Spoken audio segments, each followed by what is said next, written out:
बूढ़ी चिड़िया ने बताया, जो मनुष्य सूर्य भगवान को जल देते समय यह 3 मंत्र जप लेता है, उसकी औलाद पर कभी संकट नहीं आता। दर्शक बंधु, हमारे सनातन धर्म में सूर्य देव को प्रत्यक्ष देवता कहा गया है। वे ही एकमात्र ऐसे देव हैं जिन्हें हम अपनी आंखों से प्रतिदिन देख सकते हैं। वे केवल प्रकाश और ऊर्जा के प्रतीक नहीं, बल्कि समस्त सृष्टि के आधार हैं। वेदों में कहा गया है, आदित्यादि जायते सर्वम, अर्थात इस सृष्टि का आरंभ भी सूर्य से हुआ और उसका पोषण भी सूर्य से ही होता है। भोर की पहली किरण जब धरती को छूती है तो वह केवल रोशनी नहीं लाती, बल्कि जीवन का संदेश लेकर आती है। कहते हैं, जो व्यक्ति उस पवित्र समय पर श्रद्धा और विश्वास से सूर्य को जल अर्पित करता है, उसका जीवन रोग, भय और संकट से मुक्त हो जाता है। लेकिन दर्शक बंधु, एक रहस्य ऐसा भी है जिसे बहुत कम लोग जानते हैं, और वह यह कि यदि सूर्य देव को जल अर्पित करते समय केवल 3 पवित्र मंत्रों का जाप किया जाए तो मनुष्य के जीवन में अद्भुत परिवर्तन आने लगता है। ये 3 मंत्र इतने प्रभावशाली हैं कि इनका स्मरण करते ही सूर्यदेव की कृपा उस व्यक्ति और उसके कुल पर बरसने लगती है। कहा गया है कि जो माता पिता प्रतिदिन इन मंत्रों के साथ सूर्य को अर्घ्य देते हैं, उनकी संतानों पर कभी कोई संकट नहीं आता। न ग्रहों का दोष, न काल का भय, न किसी दुष्प्रभाव की छाया। सूर्यदेव स्वयं उनकी रक्षा करते हैं। हमारे प्राचीन ग्रंथों गरुड़ पुराण, स्कंद पुराण और आदित्य हृदय स्तोत्र में इन मंत्रों की महिमा का सुंदर वर्णन मिलता है। स्वयं भगवान श्री राम ने भी लंका युद्ध के समय जब वे थक चुके थे और मन में संदेह जाग उठा था, तब महर्षि अगस्त्य ने उन्हें सूर्य देव की आराधना करने का उपदेश दिया था। श्री राम ने आदित्य का स्मरण किया, अर्घ्य दिया, और वही क्षण उनके जीवन का निर्णायक मोड़ बन गया। सूर्य की कृपा से वे विजय प्राप्त कर सके। इसीलिए कहा गया है, सूर्य आराधना केवल पूजा नहीं, विजय का मार्ग है। दर्शक बंधु, जब कोई व्यक्ति प्रातःकाल नंगे पांव भूमि को स्पर्श करता हुआ सूर्य की ओर मुख करके जल अर्पित करता है और इन 3 मंत्रों का उच्चारण करता है, तो उस जल की बूंदों में सूर्य की किरणें मिलकर एक दिव्य शक्ति उत्पन्न करती हैं। यह शक्ति उसके शरीर, मन और आत्मा में उतरती है और उसके चारों ओर एक अदृश्य कवच बना देती है। यही कारण है कि जिन घरों में प्रतिदिन सूर्य अर्घ्य की यह साधना होती है, वहां से दुर्भाग्य, दरिद्रता और संकट स्वतः दूर हो जाते हैं। जो माता पिता अपनी संतान के भविष्य को लेकर चिंतित रहते हैं, उन्हें केवल इतना नियम बना लेना चाहिए कि वे प्रतिदिन प्रातःकाल इन 3 दिव्य मंत्रों का स्मरण करते हुए सूर्य देव को अर्घ्य दें। यह साधना मात्र कुछ क्षणों की होती है, परंतु इसका प्रभाव जीवन भर बना रहता है। इन 3 मंत्रों में सूर्य के 3 रूपों की आराधना की जाती है, तेज, तप और कृपा। जब यह तीनों शक्तियां एक साथ जागृत होती हैं तो घर की दिशा बदल जाती है, भाग्य का द्वार खुल जाता है और संतान पर सूर्य का ऐसा आशीर्वाद बरसता है जो उसे जीवन भर हर संकट से बचाए रखता है। दर्शक बंधु, आज की इस कथा में हम आपको बताएंगे वही 3 दिव्य मंत्र जिनका स्मरण करने मात्र से आपके जीवन में प्रकाश फैल जाएगा, आपके घर से दरिद्रता का अंत होगा और आपकी संतानों पर सूर्य देव की ऐसी कृपा बरसेगी कि उनका जीवन सदा सुख, समृद्धि और सफलता से भरा रहेगा। इसलिए मन को शांत कीजिए, श्रद्धा से सूर्य देव की ओर दृष्टि कीजिए और तैयार हो जाइए उन 3 अद्भुत मंत्रों को सुनने के लिए, जिनके जप से जीवन में अंधकार नहीं, केवल उजाला ही उजाला फैलता है। लेकिन दर्शक बंधु, आगे बढ़ने से पहले आपको एक अत्यंत गंभीर बात बता दूं, जिसे हमारे प्राचीन धर्म ग्रंथ गरुड़ पुराण में स्पष्ट कहा गया है कि कोई भी कथा हो या कोई भी सीख, अगर उसे बीच में छोड़ दिया जाए तो वह केवल ज्ञान से वंचित होना नहीं है, बल्कि वह पाप की श्रेणी में आता है। क्योंकि अधूरी कथा मन में संदेह, भ्रम और अधूरा सत्य छोड़ देती है, और यह अधूरा सत्य कई बार व्यक्ति को गलत दिशा में ले जाता है। इसलिए आपसे विनम्र निवेदन है कि आज की इस कथा को अंत तक अवश्य सुने, क्योंकि यह केवल एक कहानी नहीं, बल्कि जीवन का आईना है, जिसमें आप अपने कर्मों का प्रतिबिंब देख पाएंगे।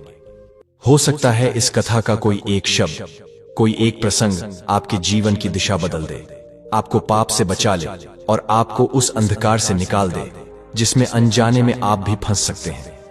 और यदि आप एक सच्चे सनातनी हैं, तो यह आपका धर्म भी है कि ऐसे संदेशों को केवल अपने तक सीमित न रखें, बल्कि उन्हें अधिक से अधिक लोगों तक पहुंचाएं।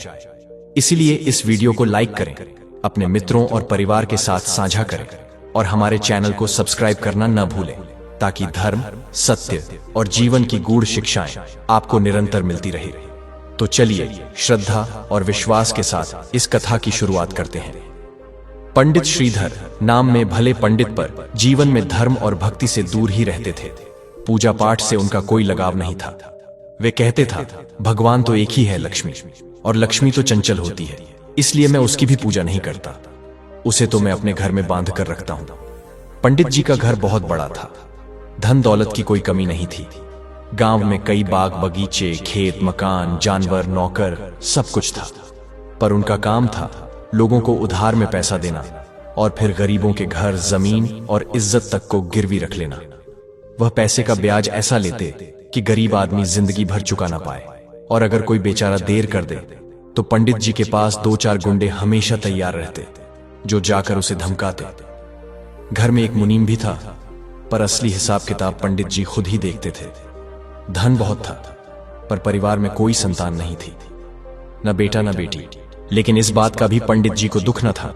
वे हंसते हुए कहते, बच्चा हो या ना हो, क्या फर्क पड़ता है, जब तक जियो ठाठ से जियो। पैसे हैं तो बेटों की भी कमी नहीं, बाद की बाद में देखी जाएगी। इतना कहकर उन्होंने जोर से आवाज लगाई, सुमेधा, सुमेधा, टेबल पर रखे कागज जरा दे देना।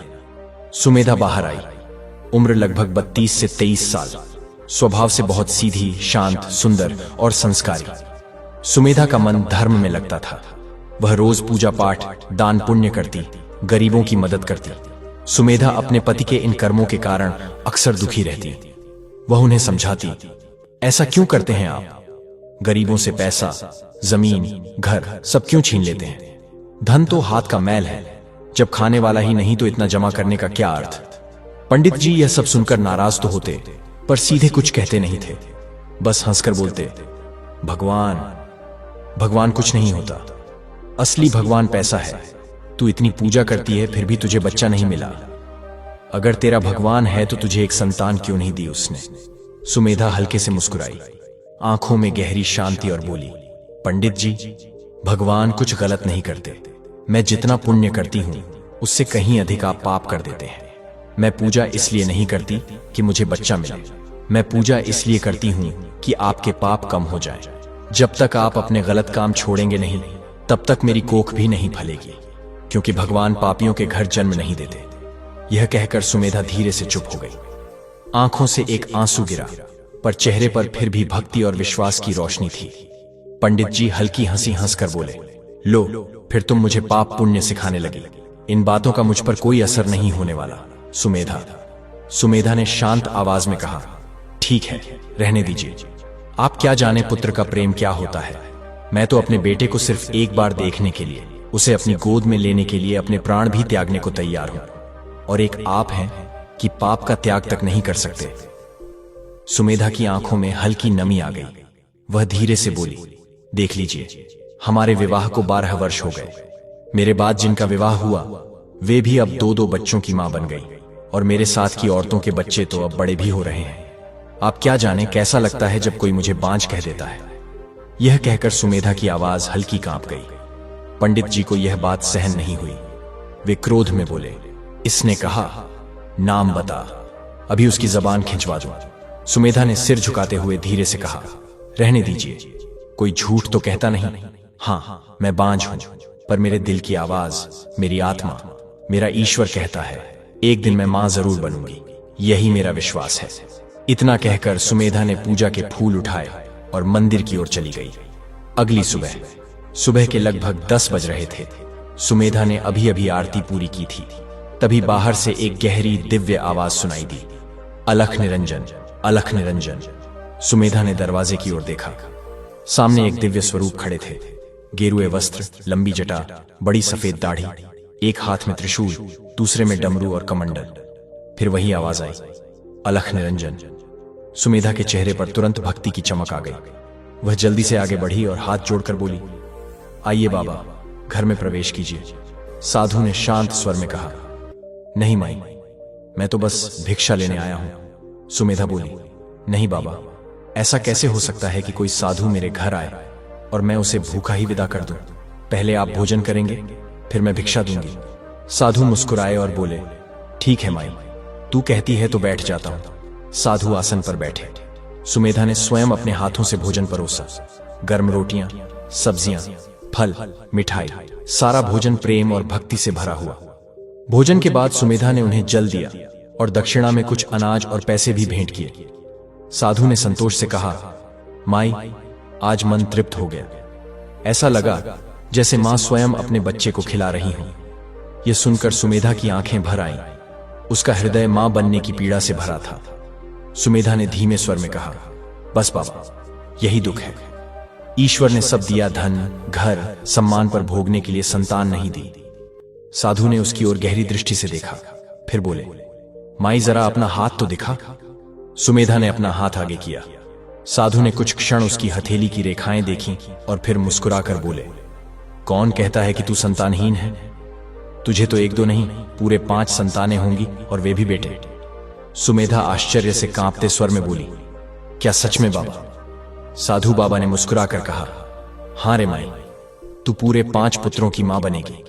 यह सत्य है, यह होना ही है। पर इतना कहकर ही साधु बाबा रुक गए। सुमेधा ने चिंतित होकर पूछा, मगर क्या बाबा? साधु ने सुमेधा की ओर गहरी दृष्टि से देखा और बोला, माई, पुत्र तो होंगे, एक नहीं पूरे 5। यह वचन है एक साधु का।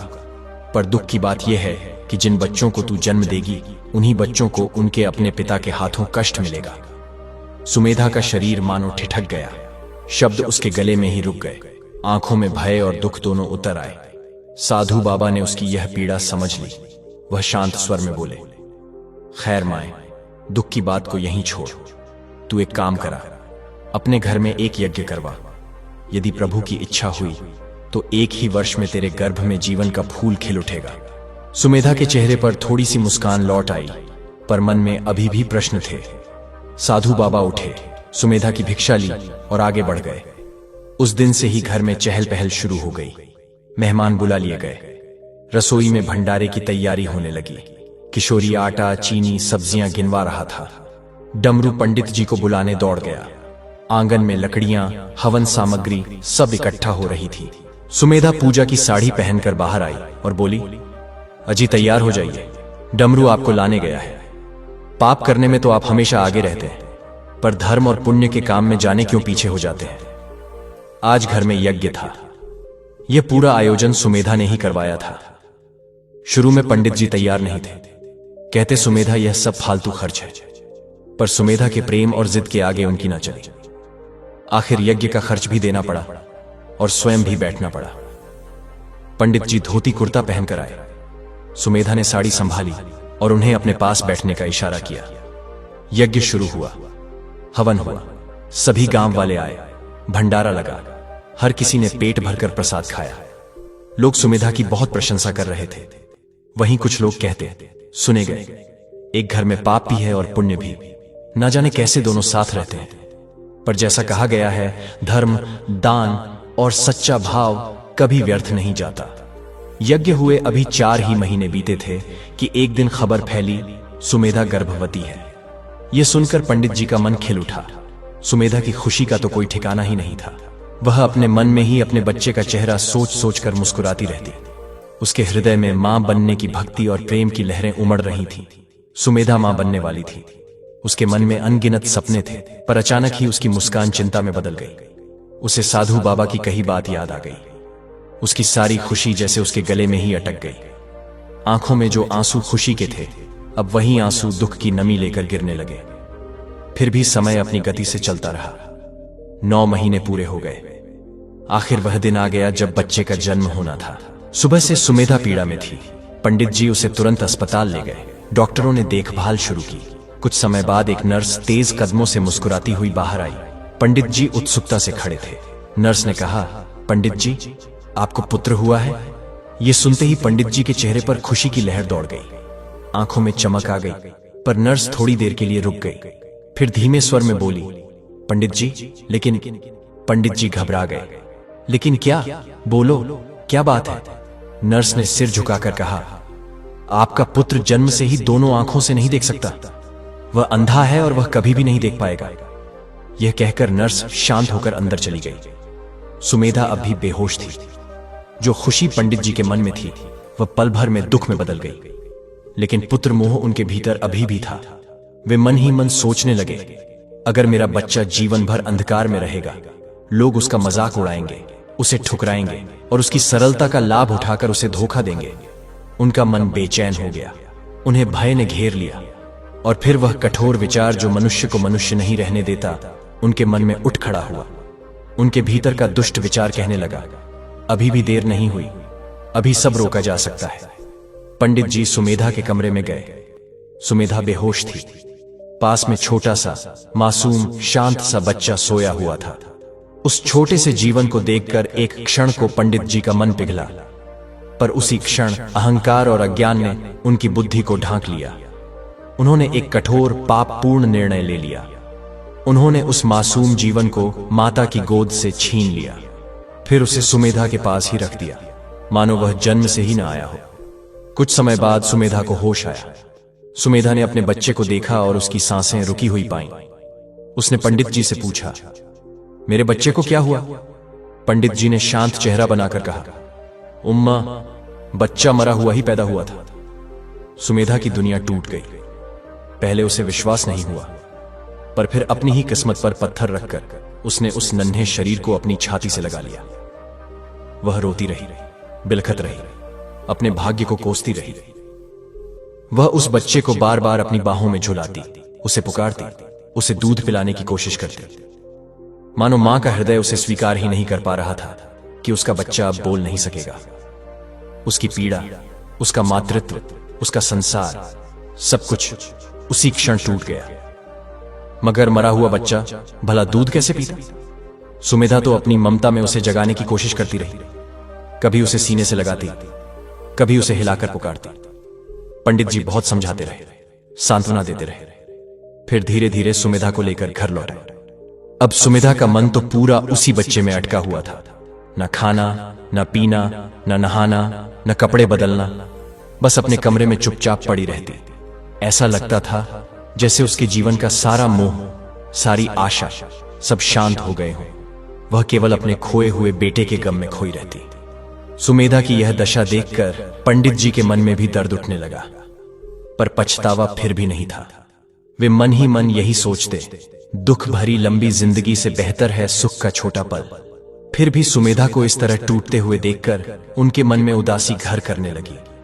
वे उसे मनाने की कोशिश करते, समझाते कि ईश्वर की इच्छा सर्वोपरि है, पर सुमेधा की आंखों में बस आंसू ही रहते। धीरे धीरे 1 वर्ष बीत गया। फिर एक दिन जैसे भगवान ने एक बार फिर उनके जीवन में नई सुबह भेजी हो। सुमेधा फिर से गर्भवती हुई। घर में फिर उम्मीद के दिए जल उठे। समय आया, सुमेधा को अस्पताल ले जाया गया। कुछ समय बाद नर्स बाहर आई। उसके चेहरे पर मिली जुली सी भावनाएं थीं। उसने कहा, पंडित जी, इस बार भी पुत्र हुआ है। पंडित जी की आंखों में खुशी चमकी, पर नर्स का स्वर रुक गया। पंडित जी घबरा कर बोले, लेकिन क्या? नर्स ने धीरे से कहा, पंडित जी, इस बार आपका पुत्र बोल नहीं सकता और सुन नहीं सकता। यह कहकर नर्स अंदर चली गई। एक बार फिर खुशियों के फूल मुरझा गए। एक बार फिर पंडित जी गहरे सोच में डूब गए। मन ने वही पुराना प्रश्न दोहराया, क्या मैं अपने पुत्र को जीवन भर दुख में डूबा देख सकूंगा? काफी देर सोचने के बाद पंडित जी ने फिर वही कठोर निर्णय लिया। उन्होंने फिर अपने ही हाथों उस बच्चे का जीवन लौटा दिया भगवान के चरणों में। फिर सुमेधा को यह विश्वास दिलाया गया कि बच्चा जन्म से ही नहीं बच पाया था। सुमेधा इस बार सचमुच अंदर से टूट गई। वह रोती रही, सीने को पीटकर प्रार्थना करती रही, हे प्रभु, मैंने ऐसा क्या पाप किया? क्यों मेरे गर्भ में आए फूल वो मुझे खिलने से पहले ही छीन लिए जाते हैं? सुमेधा की यह अवस्था देखकर अब पंडित जी भी टूटने लगे। उन्हें समझ आने लगा, सज्जा सुमेधा को नहीं बल्कि उन्हें अपने कर्मों के कारण मिल रही है। उनका हृदय नरम होने लगा। मन में पछतावे की लौ जलने लगी। अब वे भी सुमेधा की तरह धर्म की ओर मुड़ने लगे। पूजा, दान, भजन, सत्संग सब करने लगे ताकि सुमेधा फिर से मुस्कुरा सके और ईश्वर उनका जीवन सुधार दे। सुमेधा ने भी उनके इस परिवर्तन को महसूस किया। धीरे धीरे वह भी मन से संभलने लगी। एक रात पंडित जी और सुमेधा अपने पलंग पर लेटे हुए धीमी बातचीत कर रहे थे। पंडित जी धीरे से सुमेधा के पास लेटे थे। उन्होंने शांत आवाज में कहा, उम्मा, सच में पत्नी और पुत्र के प्रेम ने मेरे जीवन को बदल दिया है। अब मैं भी तुम्हारी तरह पूजा पाठ करूंगा, दान पुण्य करूंगा और ईश्वर से अपने पापों की क्षमा मांगूंगा। मैं प्रायश्चित करूंगा। सुमेधा की आंखों में हल्की चमक आई। वह धीरे से बोली, ईश्वर भी यही कहते हैं, जो व्यक्ति अपनी गलती मानकर प्रभु की शरण में आता है वह क्षमा के योग्य बन जाता है और भगवान उसे अपने हृदय से स्वीकार करते हैं। सुमेधा के चेहरे पर वर्षों बाद हल्की सी मुस्कान आई। पंडित जी ने प्रेम से पूछा, उम्मा, तुम इतनी अच्छी अच्छी बातें कहां से सीखती हो? सुमेधा ने मुस्कुराते हुए कहा, सत्संग से। जहां ईश्वर की बातें होती हैं वहीं मन शुद्ध होता है। उन दोनों के बीच धीरे धीरे प्रेम और समझ बढ़ने लगी। पति पत्नी दोनों अब धर्म की ओर बढ़ रहे थे। उनके मन में फिर से आशा का दीप जलने लगा था। लेकिन समय तो अपना मार्ग चलता ही है। कुछ ही महीनों बाद सुमेधा फिर से गर्भवती हुई और जैसे पहले हुआ था वैसे ही इस बार भी उसे पुत्र प्राप्त हुआ। पर वह बच्चा भी जन्म से ही अपंग और असहाय था। पंडित जी का मन फिर भारी हो गया। वे सोच में डूब गए। यदि यह बच्चा जीवन भर दुख में जिएगा तो लोग इसे ठुकरा देंगे, ताने देंगे और इसका उपहास करेंगे। अपने मन के भ्रम और डर के कारण उन्होंने फिर वही निर्णय लिया जो पहले लिया था। इस प्रकार एक एक करके 4 पुत्रों का जन्म हुआ और चारों पुत्रों का जीवन समाप्त हो गया। इन घटनाओं का सबसे बड़ा दुख सुमेधा के हृदय पर उतरा। सुमेधा अब बिल्कुल शांत, गुमसुम, बिना आवाज के रहने लगी। न पूजा, न भजन, न रोशनी, न खुशी। बस चुपचाप अपने कमरे में पड़ी रहती। उसे दिन और रात का भी भान नहीं रहता। कौन आया, कौन गया, उससे किसी बात से कोई सरोकार नहीं था। सुमेधा ने मुस्कुराना ही छोड़ दिया था। वह अंदर से टूट चुकी थी। पंडित जी उसे बहुत समझाते, बहुत प्यार से उसके पास बैठते, खाना खिलाने की कोशिश करते, पर सुमेधा को न भूख थी, न प्यास, न जीवन में कोई चाह। सुमेधा धीरे धीरे कमजोर होती गई। चलने की शक्ति भी घटने लगी। शरीर जैसे खाली हो गया था और हृदय केवल रोते रोते थक चुका था। सुमेधा बिस्तर पर लेटी रहती और अपने खोए हुए बच्चों को याद करती। कभी तकिए को अपनी बाहों में भर लेती, मानो वह बच्चा हो। कभी गुड़िया को सीने से लगाकर उसे दूध पिलाने की कोशिश करती और फिर रोते रोते सो जाती, फिर जागती, फिर रोती, फिर सो जाती। इसी तरह उसका हर दिन और हर रात बीतने लगी। धीरे धीरे समय अपनी गति से बह रहा था। एक दिन सुमेधा रोते रोते कुछ सोच रही थी। तभी उसे साधु बाबा की कही बात याद आई, तुझे पुत्र होंगे पर उन्हें तुम्हारे पति ही मार देंगे। सुमेधा को सब समझ में आ गया। वह तुरंत कमरे से उठकर पंडित जी के पास दौड़ी, चिल्लाती हुई बोली, पंडित जी, आप कहां हैं? कहां हो? आप बताइए। पंडित जी ने कहा, सुमेधा, जरा ठहरो, मैं अभी अन्नदान देकर आता हूं। फिर पंडित जी कमरे में आए और मीठे स्वर में बोले, हां उम्मा, अब कहो, क्या बात है, क्या हुआ? सुमेधा ने पंडित जी को सामने बैठाया। आंखों में प्रश्न लिए वह निहारती हुई बोली, पंडित जी, आप मेरी कसम खाकर कहिए कि मेरे चारों बच्चे मरे हुए ही पैदा हुए थे। और उसने पंडित जी का हाथ अपने सिर पर रखा। पंडित जी ने सुमेधा का हाथ सिर से हटाकर कहा, हां उम्मा, चारों बच्चे मरे ही पैदा हुए थे। सुमेधा ने फिर आग्रह किया, नहीं पंडित जी, आप अपना हाथ मेरे माथे पर रखकर बोलिए। पंडित जी ने पूछा, क्यों सुमेधा, क्या तुम मेरी बात पर भरोसा नहीं करती? क्या तुम्हारे बच्चे मेरे नहीं थे? क्या मैं पिता बनने का सपना नहीं देखता? सुमेधा ने कसकर कहा, नहीं नहीं पंडित जी, मुझे वह साधु बाबा की बातें याद हैं। उन्होंने कहा था कि तुम्हें 5 पुत्र होंगे पर तुम ही उन्हें मार दोगे। क्या आपने ऐसा किया? क्या आपने उन्हें मारा? पंडित जी अचानक चौंक उठे।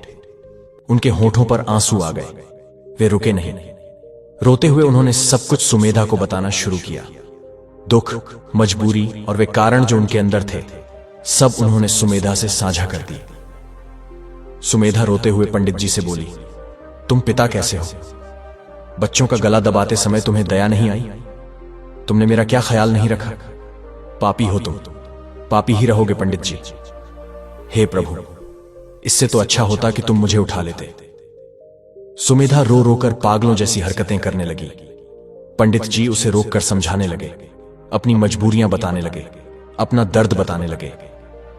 तभी सुमेधा गुस्से में चिल्लाई, पंडित जी, अभी तो मेरे 4 बेटे हुए हैं। साधु की बात के अनुसार अभी एक और बच्चा बाकी है।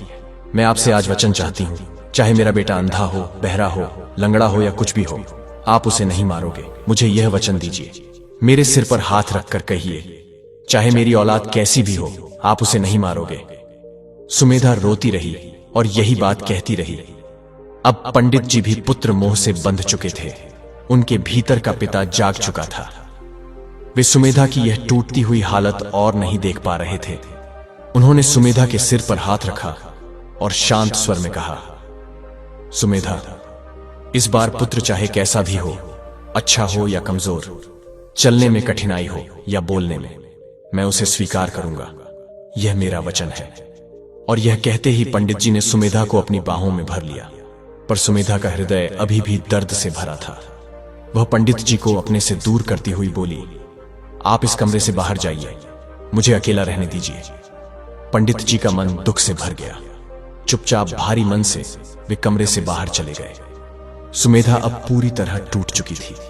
उसके शरीर में दर्द था, मन में घाव था और आंखों में अंतहीन आंसू। कभी उसे लगता कि वह पंडित जी को ही आंच पहुंचा दे, पर फिर वह खुद कहती, नहीं, यह सब भाग्य का खेल है, ईश्वर की इच्छा है। पर फिर भी वह बार बार भगवान से प्रार्थना करती, हे प्रभु, मुझे बस एक बार मेरे बच्चे का चेहरा दिखा देना। उसके बाद चाहे मेरी सांसें ही क्यों न ले लेना, पर मेरे बच्चे की रक्षा करना। वह हाथ जोड़कर कभी रोते हुए, कभी चुप होकर, कभी आसमान की ओर देखकर भगवान से दुआ मांगती रहती। फिर कुदरत का करिश्मा शुरू हुआ। समय बदला। उसी टूटे हुए दिल में फिर आशा की एक किरण जगने लगी। सुमेधा के चेहरे पर फिर एक हल्की मुस्कान लौट आई। एक बार फिर मातृत्व की चमक उसके चेहरे पर उभरने लगी। हाँ, सुमेधा फिर से गर्भवती हुई और इस बार उसके मन में केवल एक ही इच्छा थी, मैं अपने बच्चे का चेहरा जीवित देख सकूं। उसके दिल में हजारों सवाल घूम रहे थे। मेरा बच्चा हंसता कैसा होगा, मेरी गोद में कैसा लगेगा, मुझे मां कहेगा तो कैसी अनुभूति होगी। लेकिन बीच बीच में साधु की वह बात भी याद आती, 5वां पुत्र जीवित रहेगा, और उसका हृदय डर से घिर जाता। फिर भी सुमेधा खुश थी, क्योंकि मां का दिल भय को पीछे धकेल देता है। 9 महीने पूरे हुए और फिर सुमेधा ने एक स्वस्थ और सुंदर पुत्र को जन्म दिया। नर्स ने खुश होकर बताया, पंडित जी, इस बार बेटा पूरी तरह ठीक है। पंडित जी की खुशी का कोई ठिकाना नहीं रहा। वे दौड़ते हुए सुमेधा के पास आए और बोले, सुमेधा, सुनो, तुमने मुझे पुत्र दिया है, एक स्वस्थ सुंदर पुत्र। आज तुमने मेरा जीवन धन्य कर दिया। पर जब उन्होंने सुमेधा को छुआ, सुमेधा बिल्कुल शांत थी। न कोई आवाज, न सांसों की लय, न आंखों की चमक। सुमेधा अपना 5वां पुत्र जन्म देकर इस दुनिया से विदा हो चुकी थी। वह मां अपने बच्चे को गोद में लेने से पहले ही ईश्वर के चरणों में समा गई थी। उसके साथ ही उसके सभी सपने, सारी उम्मीदें, सभी आंसू और सभी प्रार्थनाएं शांत हो गईं। अब दृश्य यह था, एक तरफ स्वस्थ सुंदर जीवित पुत्र जिसे देखकर पंडित जी का हृदय भर उठा था, और दूसरी तरफ सुमेधा की शांत देह जिसे खोकर वह अंदर से टूट गए। खुशी और दुख एक ही समय में एक ही घर में बैठ गए थे। पंडित जी रोते रहे, मन ही मन स्वयं को दोष देते रहे, पर अब वे कुछ भी नहीं कर सकते थे। अब सुमेधा तो चली गई थी, पर उसके अंतिम सपने को, उसके अंतिम लाल को, अपने कुल के चिराग को संभालना और पालना ही अब पंडित जी का धर्म था। सुमेधा की यही तो अंतिम इच्छा थी, मेरा बच्चा जिए, पल्ले बढ़े। अस्पताल से लौटकर पंडित जी ने रोते हुए नियम के अनुसार सुमेधा का अंतिम संस्कार किया। आज उसके अंतिम भोज का दिन था। गांव के सभी लोग बुलाए गए थे। पहले जब सुमेधा थी, हर काम समय से होता था, वातावरण सरल और सुव्यवस्थित रहता था। लेकिन इस बार पंडित जी अकेले थे और ऊपर से छोटा बच्चा जो लगातार रोए जा रहा था। पंडित जी से वह संभल ही नहीं रहा था। मन भी टूटा हुआ था, थकान भी थी, दर्द भी था। आखिर पंडित जी ने भंडारे की सारी जिम्मेदारी मुनीम को सौंप दी। रसोई रिश्तेदारों ने संभाल ली, पर बच्चा शांत नहीं हुआ। पंडित जी कभी उसे गोद में लेते, कभी पुचकारते, कभी गाते, पर बच्चा बस रोता ही रहा। यह शायद अपनी मां को पुकार रहा था। तभी शांता ताई आई। वह बोली, पंडित जी, बच्चा संभालना आसान नहीं होता, इधर दीजिए। उसने बच्चे को अपनी गोद में लिया और बच्चा तुरंत शांत हो गया, जैसे उसे ममता की हवा मिल गई हो, जैसे उसने मां की गोद की छाया फिर महसूस कर ली हो। भोज पूरा हुआ। सबने पेट भरकर भोजन किया, यहां तक कि गांव के कुत्तों को भी प्रसाद दिया गया। शांता ताई के पास अब कोई नहीं था। उसकी 2 बेटियों का विवाह हो चुका था। वह अकेली अपनी कुटिया में रहती थी। गरीब थी पर दिल से बहुत दयालु थी। पंडित जी से यह बच्चा संभालना कठिन था, तो उन्होंने शांता ताई को आया रख लिया। अब शांता ताई ही बच्चे का पूरा ख्याल रखती, खाना, नहलाना, कपड़े, दवा, सब कुछ। पंडित जी उसके काम से बहुत खुश रहते। वे उसे कपड़े, पैसे और कभी कभी उसकी बेटियों के घर वालों की भी सहायता कर देते थे। बच्चा अब अच्छे से पलने लगा। पंडित जी ने उसका नाम रखा आरव। वे कहते, ये मेरे कुल का आरव है, ये मेरे वंश का मान बढ़ाएगा। अब पंडित जी का जीवन थोड़ा संभलने लगा। सुमेधा का गम दिल में था, पर बच्चे की खुशी दिल को थामे हुए थी। पंडित जी अब दान पुण्य करते, पूजा पाठ करते और अपने व्यापार में मेहनत करते, ताकि आरव को कभी धन की कमी न पड़े। पर इसी प्रयास में वे आरव को समय नहीं दे पाए। शांता ताई पर उन्हें पूरा भरोसा था। धन खूब खर्च करते पर समय नहीं दे पाए, और समय ही तो बच्चे की सबसे बड़ी जरूरत है। समय बीतता गया। शांता ताई बूढ़ी होने लगी। आरव बड़ा हो रहा था और जिद्दी भी। पंडित जी ने कभी उसके मन, उसकी सोच, उसके भीतर के संसार पर ध्यान नहीं दिया। बाहरी सुख सब दिए, पर ममत्व, संस्कार, मार्गदर्शन नहीं दिया। और रुपयों का घमंड, गलत संगत की हवा धीरे धीरे आरव को उसकी राह से भटकाने लगी। आरव अब 24 वर्ष का हो चुका था। शांता ताई को संसार छोड़े बहुत समय बीत चुका था, और आरव को पैसे की कमी कभी नहीं हुई।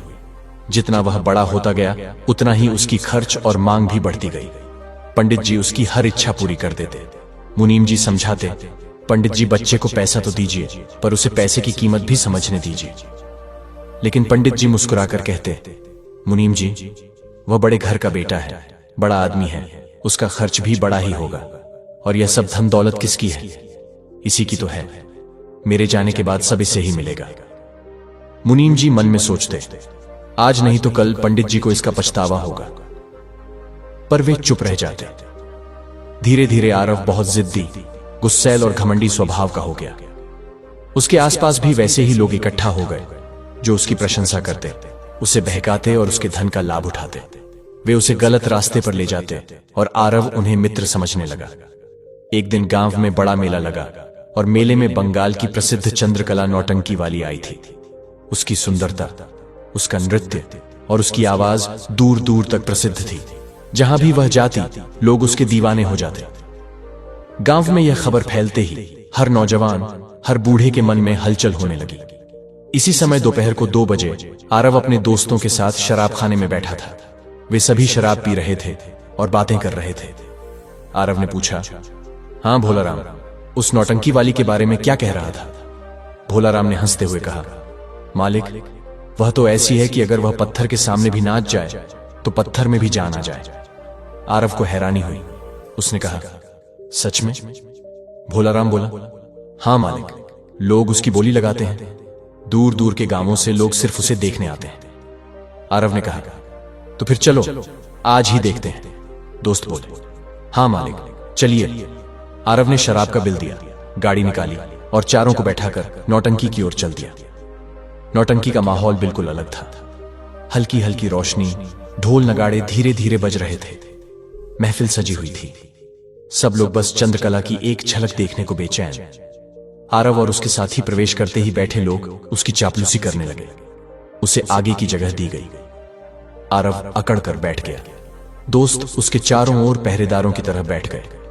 एक बाई ने शराब का गिलास उसकी ओर बढ़ाया। आरव ने कहा, मैं शराब और स्त्री यूं ही नहीं लेता, पहले उसका असर देखता हूं। बाई मुस्कुराकर बोली, आज ऐसी शराब दूंगी कि या तो तुम सिर्फ इसी का स्वाद याद रखोगे या फिर शराब को हाथ भी नहीं लगाओगे। आरव ने भी मुस्कुराते हुए कहा, ठीक है, आज देखते हैं। और इसी क्षण महफिल में अचानक सन्नाटा छा गया। ढोल थम गए। सभी निगाहें एक ओर टिक गईं। हल्की हल्की पायल की मधुर आवाज सुनाई देने लगी। महफिल में फूलों की सुगंध फैल गई। लाल चुनरी ओढ़े चंद्रकला धीरे धीरे सबके सामने आई और बैठ गई। कोई यहां से बात करता, कोई वहां से सीटी बजाता, कोई इशारे करता, पर आरव शांत बैठा हुआ था। उसकी नजर बस चंद्रकला पर थी, जैसे वह उसके घूंघट उठने की प्रतीक्षा कर रहा था।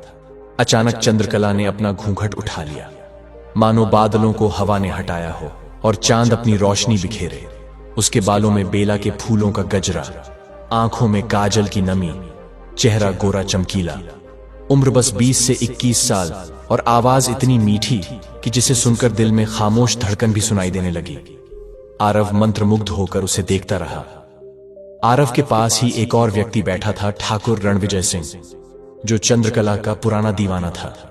वह बोला, भाई, चंद्रकला को देखना है तो चुपचाप देखो। आरव ने शांत पर सख्त आवाज में कहा, क्यों? क्या तुम उसके रखवाले हो? यह सुनकर आरव के साथ बैठे दोस्त हंस पड़े। दिग्विजय बोला, हम तो इस दरबार के पुराने ग्राहक हैं। आरव ने मुस्कुराते हुए जवाब दिया, हम चाहे पहली बार आए हों, पर हम जहां बैठ जाएं, दूसरे खुद ही अपनी जगह छोड़ देते हैं। दिग्विजय भी अब गुस्से में था। दोनों के चेहरे पर अहंकार की चिंगारी चमक उठी। तभी बाई ने बात बदली और बोली, झगड़े से क्या मिलेगा? आज की रात बोली की रात है। जो चंद्रकला के लिए सबसे बड़ी बोली लगाएगा, चंद्रकला आज उसी की होगी। आरव ने धीरे से कहा, हम चीज को एक दिन के लिए नहीं रखते। जब तक मन भरा ना हो, चीज हमारे पास ही रहती है। बाई हंसकर बोली, ऐसा थोड़ी होता है। तभी चंद्रकला ने अपनी आंखें उठाकर सीधे आरव की ओर देखा और कोमल धीमे स्वर में बोली, क्यों नहीं, पूरा 1 महीना, यदि हुजूर चाहें तो। आरव उसकी आंखों को देखकर मुस्कुरा उठा, मानो दोनों ने बिना शब्दों के एक दूसरे को समझ लिया।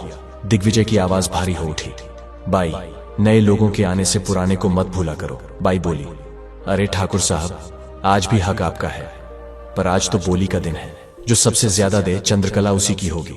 दिग्विजय बोला, तो आओ देखते हैं आज कौन कितना है। आरव ने मुस्कुराकर कहा, हां, देखते हैं। शराब का नशा और यौवन का घमंड दोनों अब उसके सिर पर चढ़ चुके थे। अब जो होने वाला था वह केवल एक बाजार नहीं था, वह कर्मों की कसौटी थी जिस पर आरव का भाग्य परखा जाने वाला था। चंद्रकला ने फिर घूंघट डाला और दोनों के बीच बैठ गई। वह अपने खरीदार के पैक होने का इंतजार कर रही थी। बाई ने बोली की शुरुआत की, चंद्रकला की कीमत 500 से। दिग्विजय ने बोला 1 लाख। आरव ने बोला 2.5 लाख। दिग्विजय ने फिर कहा 2 लाख। आरव ने बढ़ाकर कहा 3 लाख। दिग्विजय ने बोला 2.5 लाख नहीं, 3,50,000। आरव ने कहा 4,50,000। फिर दिग्विजय ने कहा 5 लाख। आरव ने उठकर कहा 10 लाख। दिग्विजय हताश हो गया, उसका चेहरा लाल हो गया। उसने अपनी हार मान ली और शर्म से उठकर चला गया। आरव अपनी जीत से खुश था। उसने गर्व से कहा, अब चंद्रकला, मेरे हाथों से सोमरस पिलाओ। बाई बोली, ठीक है, आज से पूरा 1 महीना तुम्हारे लिए, चंद्रकला। चंद्रकला ने झिझकते हुए मुस्कुराकर प्याला बढ़ाया। आरव ने चंद्रकला का हाथ पकड़कर उसे अपने पास बैठा लिया। वह उसके बाल सहलाने लगा और कहने लगा, तुम तो जन्नत जैसी हो। चंद्रकला बोली, पहले मां को 10 लाख दीजिए, फिर मेरे साथ जन्नत की सैर कीजिए। आरव हंसा और बोला, अभी हम 1 लाख भी मंगा देंगे। उसने भोलाराम और माखन को इशारा किया कि पैसे लेकर आओ। दोनों भागे गए पैसे लेने। उधर पंडित जी बगीचे में बैठे थे। वे अपने आम बगीचे की नीलामी कर रहे थे। कुर्सी पर वे बैठे और मुनीम जी, गांव के मुखिया और नामी लोग पास थे। तभी भोलाराम और माखन दौड़ते हुए पहुंचे। उनके कपड़ों से और मुंह से शराब की बदबू आ रही थी। पंडित जी को यह बर्दाश्त नहीं हुआ। उनका चढ़ा हुआ गुस्सा फूट पड़ा। भोलाराम हकलाते हुए बोला, बड़े हुजूर, छोटे मालिक ने चंद्रकला बाई के लिए 10 लाख मांगे हैं। उन्होंने हमें यहां भेजा है 10 लाख लाने के लिए। पंडित जी का गुस्सा और बढ़ गया। उन्होंने भोलाराम को थप्पड़ जैसा डांटा और कहा, जाकर उसे बता दो, मेरी कमाई से वह लड़की खरीदने की हिमाकत मत करना। मेरे पास ऐसी लाचारी के लिए पैसा नहीं है, और अगर वह मेरे सामने आया तो मैं उसकी सजा करवा दूंगा। उसको मेरी आंखों के सामने फिर मत लाना। पंडित जी के शब्द खड़े थे। उनका दिल टूटा हुआ था और क्रोध में था। भोलाराम और माखन अपनी जान बचाकर वहां से भाग निकले। मुनीम जी ने पंडित जी को समझाया और गुस्सा शांत करने की कोशिश की। गांव के लोगों ने भी कहा, बेटा अभी तो नादान है, बच्चे जैसा है। पर पंडित जी का गुस्सा आज अलग था। आज आरव की हरकतें सबके सामने खुलकर आ गई थीं। इसीलिए वे इस बार बहुत दुखी और क्रोधित थे। भागते भागते भोलाराम और माखन चंद्रकला के कोठे पर पहुंचे। उन्होंने कहा, छोटे मालिक, बड़े मालिक, आरव ने मीनका की बोली लगा दी है। चंद्रकला और बाई दौड़ते हुए बाहर आईं, पर भोलाराम व माखन के हाथ खाली थे। आरव गुस्से में चिल्लाया, खाली हाथ क्यों आए हो? दोनों ने सारा किस्सा बताया। यह सुनकर आरव और भी क्रोधित हो उठा और बोला, मेरे बाप की इतनी हिम्मत? बाई ने तंज कसा, जिनके दूध के दांत भी नहीं टूटे वे यहां क्यों आते हैं? चंद्रकला गुस्से में बोली, आरव बाबू, जब जेब में पैसे नहीं थे तो तुमने मेरे दूसरे ग्राहक को क्यों भगा दिया? आरव बेकाबू हुआ। चुप रहो, मैंने कहा, चुप रहो। फिर उसने कहा, रुको, मैं अभी अपने बाप को ले आता हूं, पैसे लेकर आता हूं। नशे में आरव पंडित जी के पास दौड़ा। रिवॉल्वर पंडित जी की कनपटी पर टिक गई। महफिल में एक भी आवाज न बख्शी गई। हवा थम सी गई। पंछियों की चहचहाहट भी शांत हुई। पंडित जी स्तब्ध थे। रिवॉल्वर पकड़े आरव चिल्लाया, पंडित जी, मुझसे कभी न मत कहिएगा, जो कुछ है वह सब मेरा होगा। अब आप जिए या मरे, सब उसी के लिए है। अगर आप अब पैसे नहीं देंगे तो मैं यह सब लेकर चला जाऊंगा। आरव ने पंडित जी को छोड़ दिया। एक सूटकेस भरकर पैसे लेकर वह निकल पड़ा। चंद्रकला की नीलामी वहां ही रुक गई थी। लोग आपस में फुसफुसाने लगे। मुनीम जी पंडित जी के पास खड़े थे। उनके माथे से खून बह रहा था। पंडित जी शर्म से पानी पानी हो रहे थे। लोग चुपचाप उठकर अपने अपने घरों की ओर चल दिए। किसी ने कुछ कहा नहीं।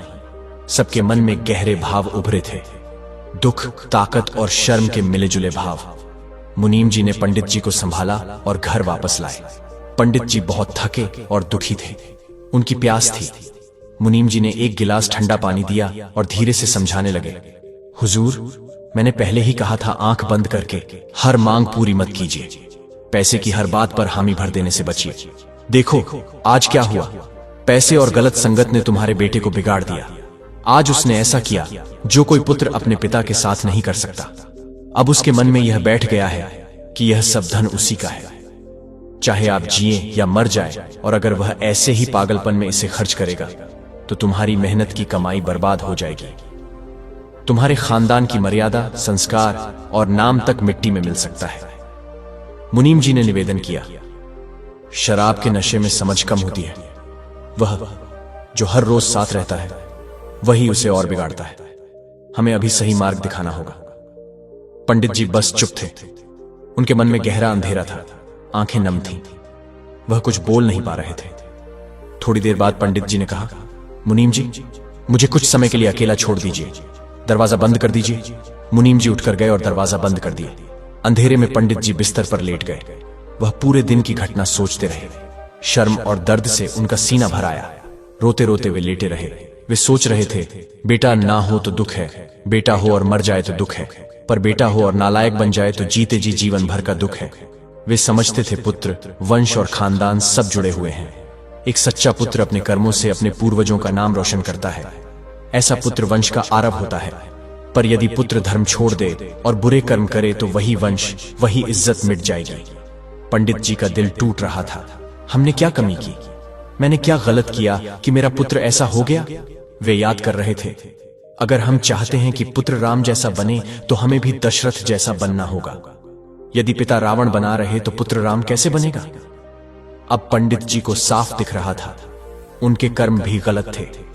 उनके कामों का फल आज उनके सामने आ गया था। उनके कृत्य अब उन्हें सजा दे रहे थे। वह सोचते रहे, एक नालायक पुत्र ने एक पल में हमारे बड़े बुजुर्गों की इज्जत मिटा दी। क्या उस पुत्र के दिल में पिता के लिए कोई जगह नहीं रही? क्या वह इतने नीचे गिर सकता है कि अपने पिता पर बंदूक तान दे? सुमेधा की याद आते ही पंडित जी का हृदय और टूट गया। वे रोते रोते बोले, सुमेधा, देखो आज तुम्हारे ही कपूत ने मेरे साथ क्या किया। मेरा मान सम्मान, मेरी इज्जत एक पल में मिट्टी में मिल गई। अब मैं गांव वालों की आंखों में कैसे देखूं? फिर उनका मन घने अंधेरे में फंस गया। वे सोचने लगे, शायद यह सब मेरे पुराने कर्मों का फल है। काश मैंने उसे पैदा होते ही रोक दिया होता, तब यह दिन न देखना पड़ता। वे गहरे विचारों में डूबे थे। कुछ पल के लिए उन्होंने ऐसी भी इच्छा की, काश उसे मैं भी मिटा देता। पर तभी उनके मन में सुमेधा की और साधु की कही बात गूंजी। तुम्हारे 5 पुत्र होंगे और वे तुम्हारे हाथों मारे जाएंगे। पंडित जी ने सोचा, शायद यही ईश्वर की लकीर है, शायद इसी कथा का अंत लिखना है। उनका क्रोध अब और गहरा हो गया। इज्जत की चोट और समाज में अपमान सहन उनके लिए असह्य था। दुख और क्रोध में आग में जलकर पंडित जी ने एक कठोर निर्णय लिया। रातों रात उन्होंने कुछ गुंडों से सौदा किया, आरव को मार देने का आदेश दे दिया। सौदा हुआ, 1 लाख रुपए में 5 बंदूकधारी तय हुए। उन्हें बताया गया कि आरव बाई के कोठे पर मिलेगा। आरव उस रात नशे में था। भोलाराम और माखन भी वहां थे। अचानक 5 नकाबपोश लोग दरवाजा तोड़कर अंदर आए। उन्होंने जोर से पूछा, आरव कहां है? भोलाराम और माखन डर गए। एक ने इशारा किया कि आरव कमरे में है। 5 लोगों ने दरवाजा खोलकर अंदर धावा बोला। आरव, जो नशे में मीनाका के पास बैठा हुआ था, संभल न सका और फिर वह तेज आवाजें गूंजी, गोली की आवाजें। आरव वहीं गिर पड़ा। लहू बहा और सांसें थम गई। महफिल में घोर सन्नाटा छा गया। मीनाका डर से कांप उठी। बाई और बाकी लोग आश्चर्य और भय से खड़े रहे। भोलाराम और माखन सन्न रह गए, जैसे साहस का सहारा टूट चुका हो। थोड़ी देर बाद वे 5 बंदूकधारी शांतिपूर्वक अपनी बंदूकें संभालकर वहां से निकल गए। धीरे धीरे माहौल में तानाफूसी होने लगी और लोग अपनी अपनी दिशा में बिखर गए। भोलाराम, माखन और मीनाका ने तुरंत जाकर आरव के शरीर को देखा। आरव का निर्जीव शरीर देखकर उनके हाथ पांव कांपने लगे। डर और सदमे से वे जैसे जड़ हो गए। थोड़ी देर बाद भोलाराम और माखन हिम्मत कर पंडित जी को यह समाचार देने के लिए भाग पड़े। उधर पंडित जी पहले से ही गहरे दुख में डूबे थे। उनके जीवन का सहारा, उनकी आशा सब टूट चुकी थी। उन्हें लगा जैसे उनकी सारी तपस्या, सारी कमाई और जीवन भर की उम्मीदें व्यर्थ चली गई। अब उनका मन इस संसार से उठ चुका था। उन्हें अब केवल सुमेधा की याद आ रही थी। पंडित जी ने मन ही मन कहा, सुमेधा, मैं अब इस जीवन में कुछ नहीं चाहता, बस तेरे पास आना चाहता हूं। उन्होंने अपने अंतिम समय में एक वसीयत लिखी, मेरी मृत्यु के बाद मेरी सारी जमीन उन गरीब लोगों में बांटी जाए जिनके पास खेती के लिए भूमि नहीं है। मेरी सारी संपत्ति गांव के बच्चों की शिक्षा, एक विद्यालय और एक छोटा अस्पताल बनाने में लगाई जाए। गरीब बच्चों और उनके परिवारों की मदद की जाए। इस संपूर्ण जायदाद की जिम्मेदारी और अधिकार मैं अपने मुनीम जी को सौंपता हूं। फिर उन्होंने दूसरा पत्र लिखा, मैं पंडित श्रीधर अपने पूरे होश में यह लिख रहा हूं। मैं अपने पुत्र आरव की मृत्यु का जिम्मेदार स्वयं हूं। मैंने ही उसे मरवाया है और अब मैं स्वयं अपनी इच्छा से इस संसार को छोड़ रहा हूं। इसके लिए किसी को दोषी न ठहराया जाए। इतना लिखने के बाद पंडित जी ने धीरे से झर की बोतल खोली, पूरी बोतल पी ली और अपने बिस्तर पर शांत लेट गए। उनकी आंखों में सुमेधा की छवि थी। वे रोते हुए बोले, सुमेधा, मुझे क्षमा कर दो। मैं तेरी कसम निभा ना सका, मैं तेरी उम्मीदों पर खरा ना उतर सका। मैंने पाप किए, दंड भी पाया। अब मैं इस मोहमाया से मुक्त होकर तेरे पास आ रहा हूं। उनकी आंखों से आंसू बहते रहे और धीरे धीरे उनकी सांसें धीमी पड़ने लगी। धीरे धीरे मृत्यु ने उन्हें अपने शांत आलिंगन में ले लिया। उनके जीवन का दीपक बुझ गया। पंडित जी की आंखें अब बंद हो चुकी थीं। उनकी सांसें थम चुकी थीं। आत्मा ने शरीर का त्याग कर दिया था। वह शांत, स्थिर और निर्जीव पड़े थे, जैसे कोई दीपक बुझ जाता है। उधर भोलाराम और माखन भागते हुए घर पहुंचे। वे चिल्ला रहे थे, बड़े हुजूर, बड़े हुजूर, पर घर में गहरा सन्नाटा था। उन्होंने कमरे में जाकर देखा, पंडित जी अपने बिस्तर पर निश्चेष्ट पड़े थे। दोनों डर से कांपने लगे। फिर वह दौड़कर मुनीम जी के पास गए और रोते हुए बोले, मुनीम जी, बड़े हुजूर नहीं रहे। मुनीम जी का दिल कांप गया। उन्होंने तुरंत गांव वालों और पुलिस को बुलाया। कुछ ही समय में पंडित जी के घर पर भीड़ इकट्ठी हो गई। हर चेहरे पर दुख था, हर आंख नम थी। फिर मुनीम जी ने पूरे विधि विधान से पंडित जी का अंतिम संस्कार करवाया और आरव का भी, क्योंकि पिता और पुत्र दोनों ही लोक छोड़ चुके थे। इसके बाद सबके सामने मुनीम जी ने पंडित जी द्वारा लिखी वसीयत और पत्र पढ़े। ये सुनकर गांव वाले भर आए। कुछ उन्हें दानी कह रहे थे, कुछ महादानी, कुछ भगवान का रूप और कुछ त्यागी आत्मा। सब कह रहे थे, जिसने अपने जीवन में गलती की, उसने अंत में सब कुछ त्याग कर लोगों के भले का मार्ग चुना। पंडित जी की इच्छा अनुसार गांव में विद्यालय बना, अस्पताल बना, गरीबों की जमीन वापस की गई। बच्चों और परिवारों की सहायता होने लगी और यह सब पंडित श्रीधर और उनकी धर्मपत्नी सुमिधा के नाम से हुआ। गांव वाले कहते, काश समय रहते पंडित जी ने अपने जीवन को संभाल लिया होता तो शायद आज यह दुख न देखना पड़ता। और फिर कोई धीरे से कहता, शायद यह भी ईश्वर की ही लिखी हुई लीला थी। प्रिय दर्शक बंधुओं, इस संपूर्ण कथा के माध्यम से हम भगवान सूर्य की उन 3 सीख को समझ सकते हैं जो उन्होंने कलयुग के समस्त माता पिता को दिया है। तो चलिए दर्शक बंधुओं, आपका कीमती समय नष्ट न करते हुए जानते हैं उन तीनों सीख को। पहली सीख, संसार का सूरज धन नहीं संस्कार है। दर्शक बंधुओं, जीवन की इस गहरी कथा में सबसे पहली और सबसे बड़ी सीख यही छुपी है कि घर की रोशनी धन से नहीं संस्कारों से जगती है। धन दिया जा सकता है पर चरित्र नहीं। पैसे से वस्तुएं खरीदी जाती हैं पर समझ नहीं। घर सोने से भर जाए पर यदि घर का बच्चा गलत राह पकड़ ले तो वह सारा सोना मिट्टी से भी बदतर हो जाता है। यही हुआ पंडित श्रीधर के घर में। धन था, वैभव था, शानो शौकत थी, पर वह उजाला नहीं था जो एक पिता की आंखों में तब उतरता है जब उसका बेटा उसके योग्य बनता है। ध्यान से समझिए, जब बच्चा पैदा होता है तो उसके हाथ में मुट्ठी बंद होती है क्योंकि वह जीवन लेकर आता है, पर जीवन का अर्थ उसे सीखना होता है। माँ उसे दूध देती है पर पिता उसे दिशा देता है। माँ उसे ममता देती है पर पिता उसे मर्यादा सिखाता है। घर में जो पहला शब्द बोला जाता है वही आगे जीवन का रूप बनाता है। जिस बच्चे के कानों में बचपन से प्रेम, अनुशासन, संयम और सेवा की ध्वनि पड़ती है उसका मन स्वर्ग जैसा निर्मल होता है।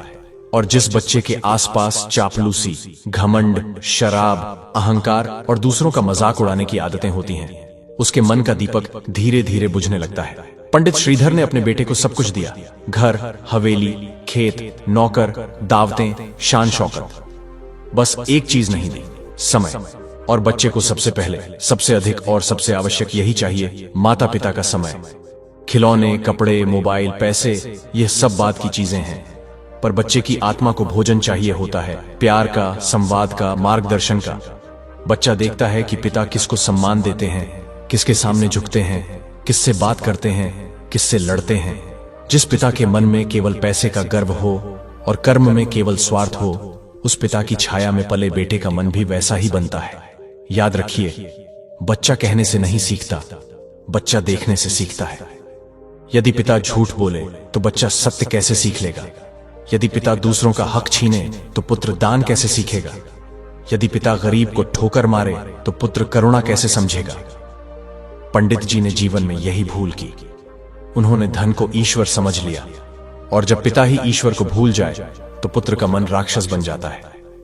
आरव वहीं बना, पैसे वाला पर प्रेम से खाली, शक्ल से जवान पर आत्मा से अंधा, शरीर से मजबूत पर निर्णयों में कमजोर। और क्यों? क्योंकि उसे सांत्वना तो नौकरों ने दी पर संस्कार किसी ने नहीं दी।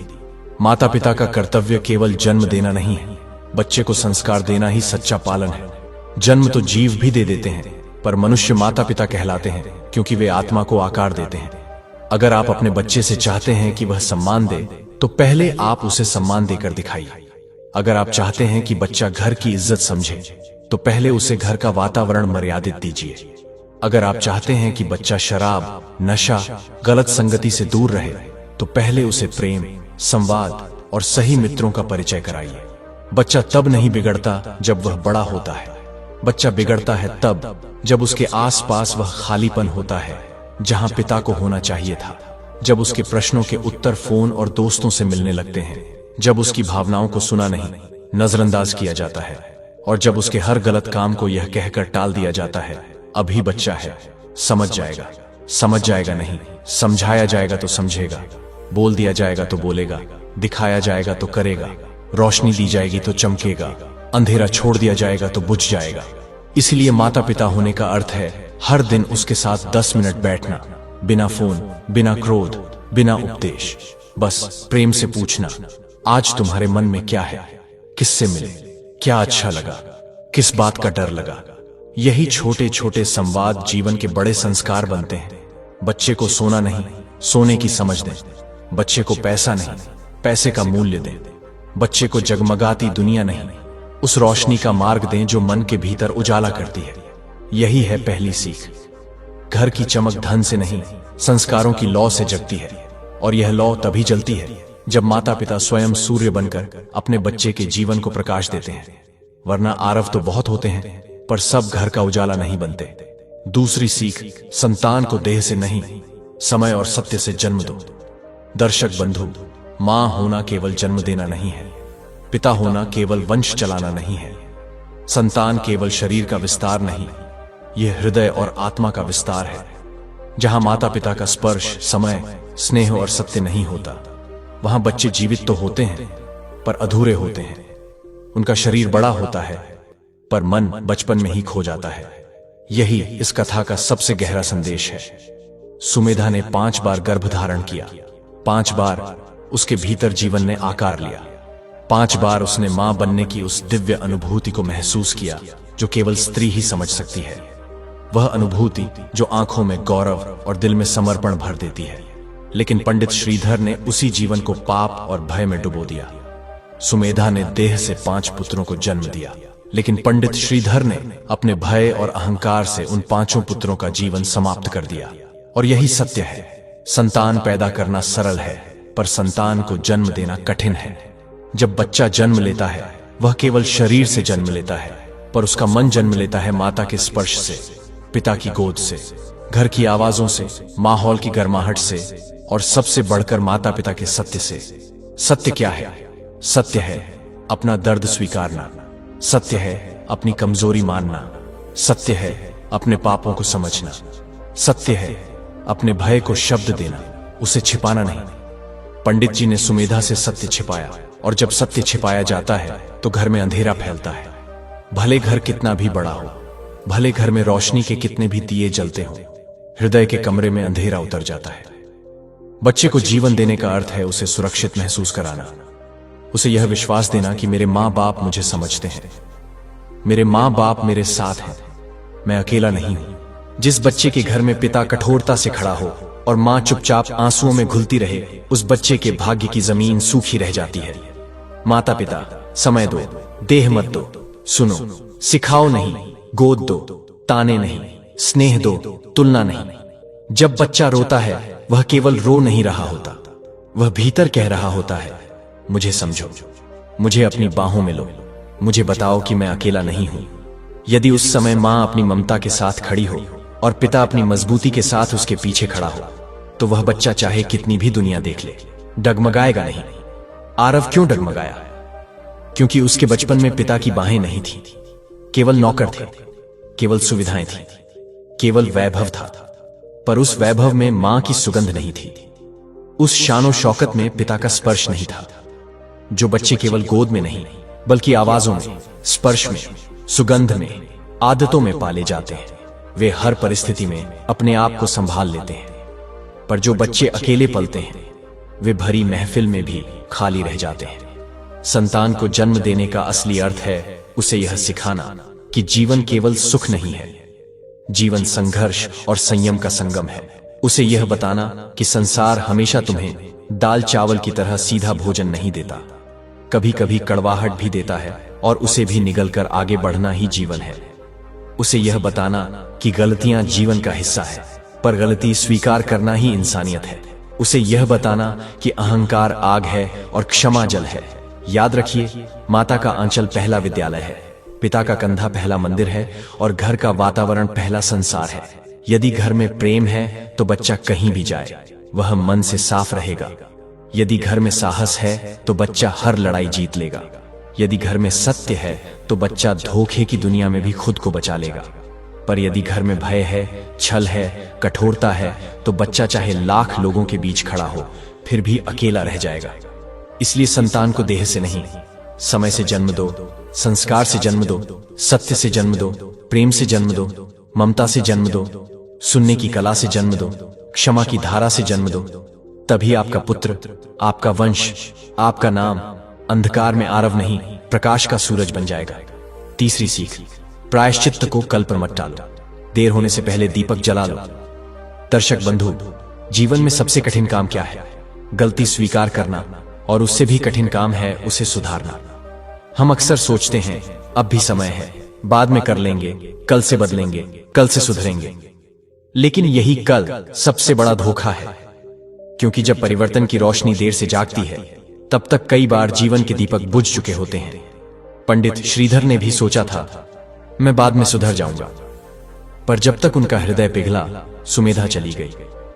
जब तक उनके मन में पिता जागा आरव अंधे रास्तों में बिखर चुका था। जब तक उन्हें अपने पापों का एहसास हुआ तभी तक उनके कर्मों ने घर को राख बना दिया था। सुनो, पाप कभी तुरंत नहीं जलाता, वह धीरे धीरे घर के भीतर ऐसा धुआं भरता है कि व्यक्ति को सांस लेना कठिन हो जाता है। जिंदगी बाहर से महल जैसी दिखती रहती है पर भीतर मन राख बन जाता है। पंडित श्रीधर को भी यह सब समझ आया।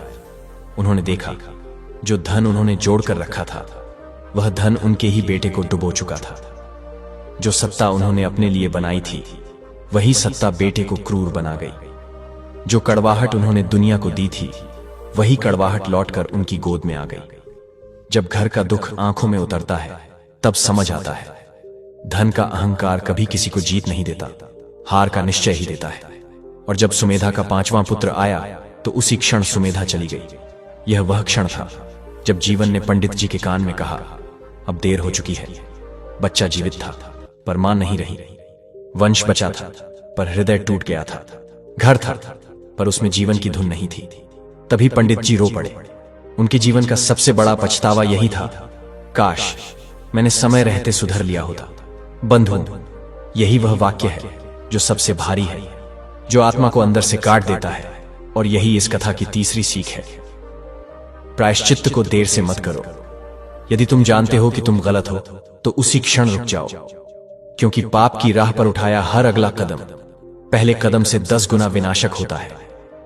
यदि तुमने किसी के प्रति कठोरता की तुरंत क्षमा मांग लो, क्योंकि प्रेम की बोली में ईश्वर बैठा है और अहंकार की बोली में विनाश। यदि तुम बच्चे से क्रोध में बोले तो रात सोने से पहले उसे सीने से लगा लो, क्योंकि बच्चे की आत्मा शब्द नहीं स्पर्श समझती है। यदि तुमने जीवन में किसी का हक छीना है तो आज ही उसे लौटाओ, क्योंकि जो वापस किया हुआ धन है वही पुण्य बनता है, जो रखा हुआ धन है वही पाप का बोझ बन जाता है।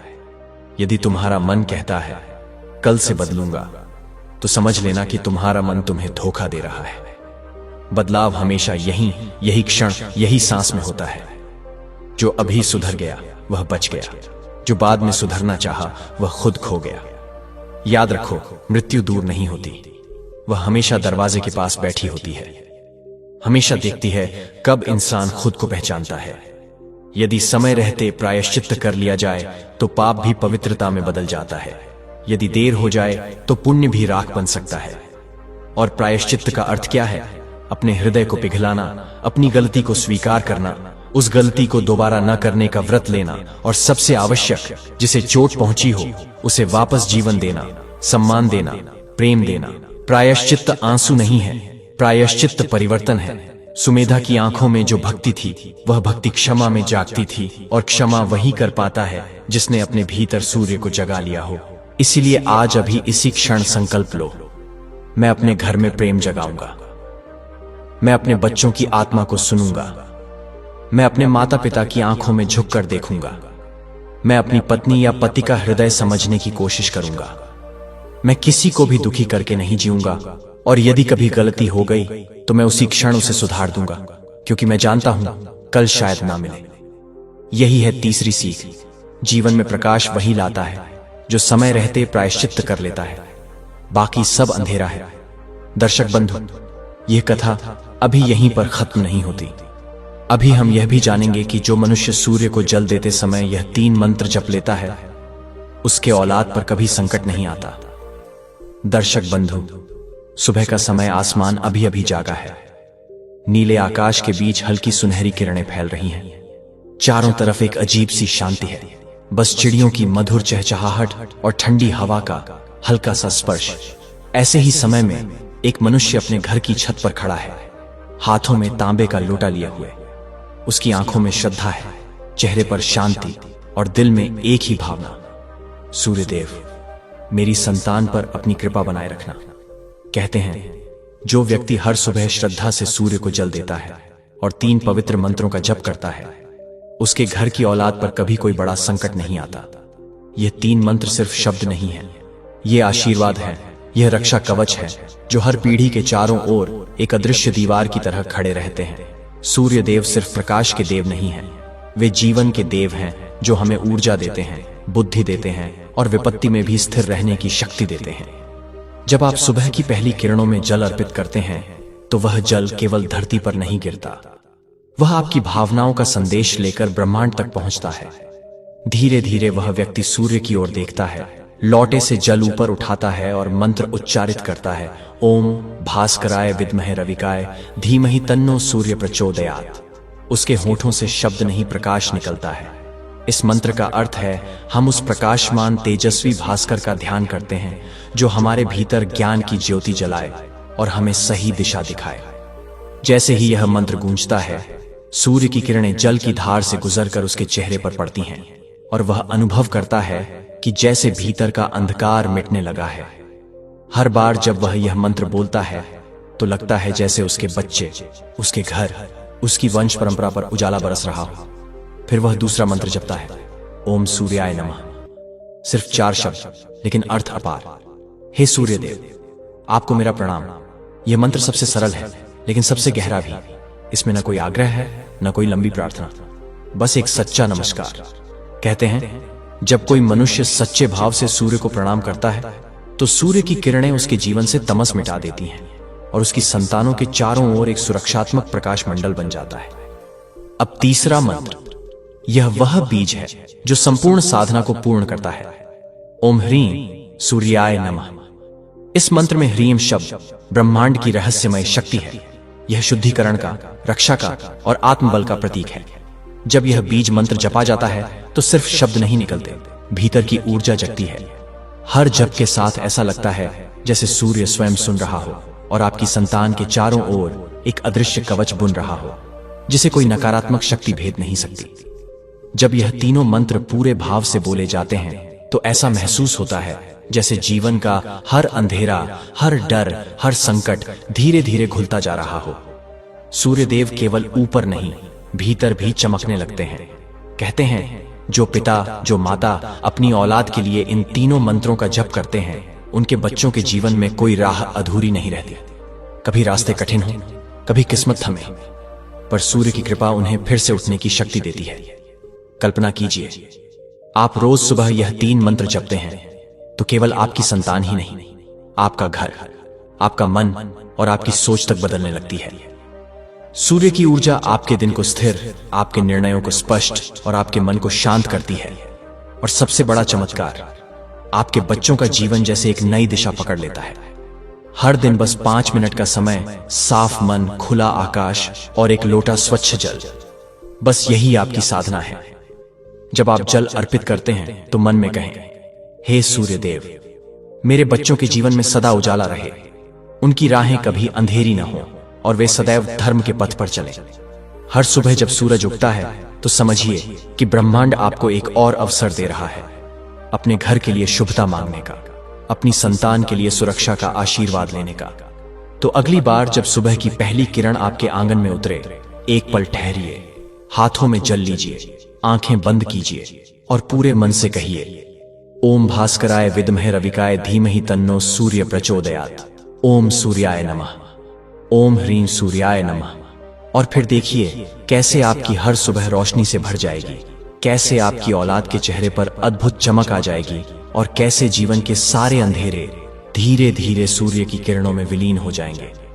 क्योंकि सूर्य सिर्फ आकाश में नहीं है, वह आपके विश्वास में है, आपकी प्रार्थना में है और उन 3 मंत्रों में छिपा है जो आपको, आपके घर को और आपकी संतान को हर संकट से हमेशा के लिए बचा लेते हैं।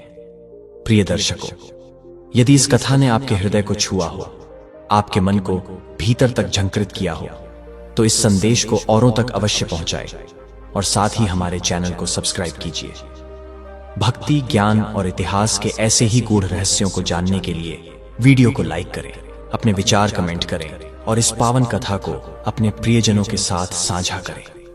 हर हर महादेव। जय श्री कृष्ण। धन्यवाद।